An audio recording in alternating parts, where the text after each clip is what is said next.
Jin memiliki kemampuan untuk menjelma menjadi berbagai bentuk, misalnya ular, anjing, atau keledai, dan juga menyerupai manusia. Ruh orang yang meninggal dunia, baik itu berasal dari orang baik maupun yang jahat, akan berada di alam barzah namanya.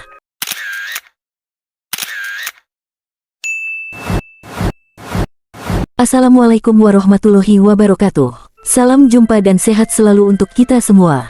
Tim channel Darul Ilmi selalu berdoa agar seluruh pemirsa senantiasa di dalam lindungan dan keberkahan dari Allah Subhanahu wa Ta'ala.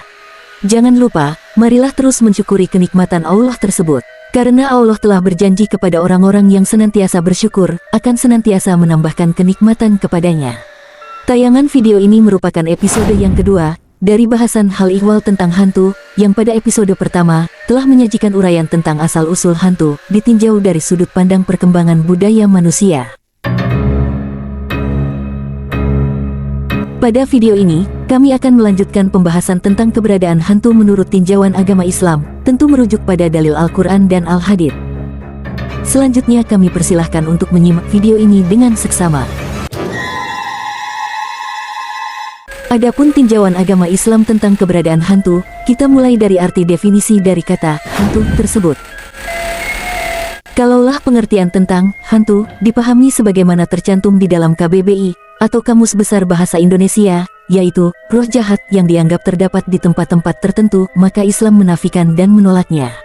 Sebab, menurut pandangan Islam, seluruh roh atau ruh orang yang meninggal dunia, baik itu berasal dari orang baik maupun yang jahat, akan berada di alam barzah namanya. Alam barzah merupakan alam batas antara alam dunia dan alam akhirat. Di alam itulah Allah menempatkan ruh manusia setelah meninggalkan raga karena kematiannya. Selanjutnya ruh akan mengalami proses panjang yang menjadi prakondisi nasib orang tersebut pada alam berikutnya, yaitu alam akhirat. Para ulama mengkategorikan ruh orang yang meninggal menjadi dua kelompok. Pertama, kategori ruh dari orang-orang yang beriman. Ruh ini akan mendapat rahmat dari Allah Subhanahu wa Ta'ala. Wujudnya adalah mendapatkan segala kemudahan dari persoalan-persoalan yang dialami di alam kubur atau alam barzah tersebut. Sementara orang-orang yang berbuat fujur dan sering berbuat maksiat akan terus mendapatkan siksaan hingga hari kebangkitan atau hari kiamat. Hal ini sesuai dengan firman Allah Subhanahu wa Ta'ala surat Al-Mu'minun ayat 100. Allah Subhanahu wa Ta'ala berfirman, dan di hadapan mereka ada barzah, sampai pada hari mereka dibangkitkan. Para ulama memberikan catatan dan pesan sangat penting kepada kita semua orang-orang yang beriman, hendaknya mempersiapkan diri dan mengambil langkah-langkah yang terbaik menghadapi alam barzah ini. Allah juga menandaskan tentang kesiapan menghadapi alam barzah ini dengan firman-Nya, "Hai orang-orang yang beriman, bertakwalah kepada Allah dan hendaklah setiap diri memperhatikan apa yang telah diperbuatnya untuk hari esok akhirat." Quran Surat Al-Hasyr, ayat 18. Menurut penjelasan Profesor Dr. Fauzi Saleh, SAG, LC, MA, dosen Fakultas Usuluddin dan Filsafat, UIN Araniri, Banda Aceh, ruh yang sudah masuk ke alam barzah, senantiasa menanti datangnya hari kebangkitan. Karena mereka yang berstatus sebagai penghuni kubur di alam barzah, meyakini bahwa hari kebangkitan yang sudah dijanjikan, pasti akan segera tiba dan pasti akan dihadapinya. Mereka juga meyakini bahwasanya, setelah itu tidak akan pernah lagi ada kesempatan kembali ke alam dunia untuk dapat memperbaiki amalia. Dr. Fauzi Saleh memberikan penjelasan lebih lanjut dengan merujuk pada penjelasan hadis yang diriwayatkan oleh Al-Bara Ibn Azib. Ada banyak hal yang harus dijalani oleh ruh ketika di alam barzah tersebut. Dua malaikat datang dan menyoal si mayat dalam kuburannya. Dilapangkan kuburnya bagi orang yang soleh dan disempitkannya bagi orang yang jahat. Berikutnya dinampakkan di alam tersebut tempat masa depannya di surga atau di dalam neraka. Berbahagialah orang-orang yang solih dan menderita pula lah orang yang tolih, yaitu orang-orang yang tidak baik ketika di alam dunia. Orang yang baik akan menikmati buah kebaikan dunia dan orang yang jahat akan diazab dengan hasil kejahatannya. Itulah yang digambarkan dalam hadis riwayat Imam Ahmad dalam musnadnya.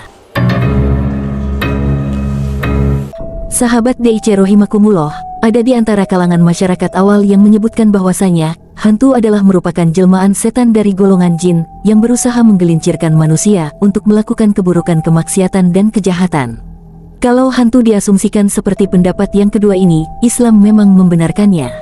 Tapi perlu dicatat bahwa yang dibenarkan bukan keberadaan hantunya, akan tetapi adanya kemampuan setan dari golongan jin berubah wujud dalam rangka menggoda manusia, atas izin Allah Subhanahu wa Ta'ala. Setan dari golongan jin yang dapat menjelma menjadi manusia tersebut, berdasarkan keterangan dari As-Syaikh Ibnu Katsir ketika menafsirkan surah Al-Anfal ayat 48. Allah berfirman, dan ketika setan menjadikan mereka memandang baik pekerjaan mereka, dan mengatakan, tidak ada seorang manusia pun yang dapat menang terhadap kalian pada hari ini. Dan sesungguhnya saya ini adalah pelindung kalian. Quran Surat Al-Anfal 48. Ayat ini mengisahkan tentang penjelmaan setan sebagai Suraqah bin Malik bin Jursyum yang kemudian mendatangi kaum kafir dari suku Quraisy. Saat itu, kaum kafir Quraisy sedang melangsungkan musyawarah sebelum pertempuran Badar. Dalam ayat ini, setan mengatakan kepada para peserta musyawarah bahwa mereka akan memenangkan pertempuran tersebut dengan dirinya Suraqah bin Malik bin Jursyum yang merupakan penjelmaan dari setan yang akan siap sebagai pelindung mereka orang-orang kafir. Namun ternyata setan berbalik arah, berlepas diri terhadap kaum kafir, karena setan mengetahui bahwa para malaikat telah berpihak kepada kaum muslimin di perang Badar tersebut. Hal ini sesuai dengan akhir firman Allah surat Al-Anfal ayat 48 tersebut. Allah berfirman, sesungguhnya saya dapat melihat apa yang kamu sekalian tidak dapat melihat.